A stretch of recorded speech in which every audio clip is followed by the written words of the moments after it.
Баршаңызға сәлем. Бүгін сіздермен оңай әрі тез дайындалатын қызылшадан салат дайындаймыз. Бұл салатымыз өзінің ащы дәмімен ерекшеленетін болады. Бізге қажетті ингредиенттер қайнатылған жұмыртқа, сарымсақ, жуа және қайнатылып, суытылып, сырты ашылған алдына дайындап қойған қызылша. Ең алдымен жұмыртқаны турап аламыз.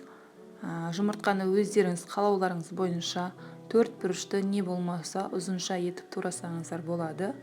Мен жұмыртқаны осылай төрт бұрышты кубик түрінде турадым.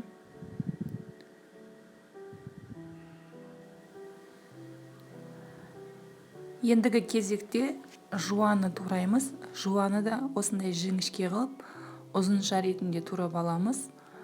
Және бұны қазір сұйық майға қуырып аламыз.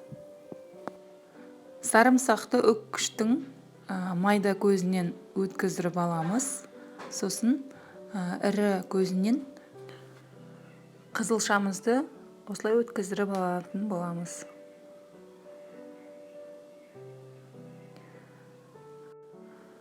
Жуаны қызып тұрған табадағы майға қуырып аламыз.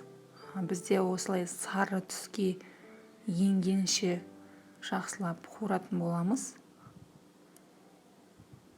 Міне бізде дайын болды.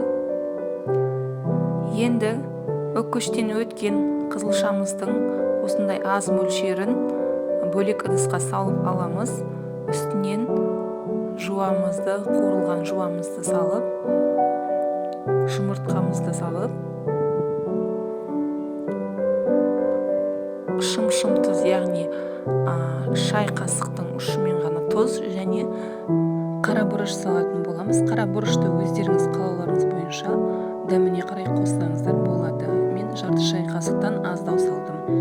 Және ас қаймақты салып, жақсылап біркелкі болғанша араластырып аламыз. Сосын ыдысымызға дайын болған салатымызды салып, орналастырып аламыз. Жаңағы алып қойған салатымыздың кішкене бөлігін бетіне жақсылап осылай төсеп, жайып шығамыз. Бұл бізде сәндік үшін, яғни бір ерекше бір көрініс беріп тұрады. Үстінен аз қаймақты жағып, осылай қасықпен әдемілеп жағып шығамыз.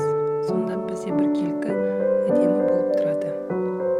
Үстерін қалауыңыз бойынша әрлесеңіз болады. Және де бір айтып кететін лайфхак, жан-жағына жағылып қалған, қолмен кетіре алмайтын жерлерін осындай таза қолданылмаған құлақ тазалағышпен тазалап алсаңыздар болады.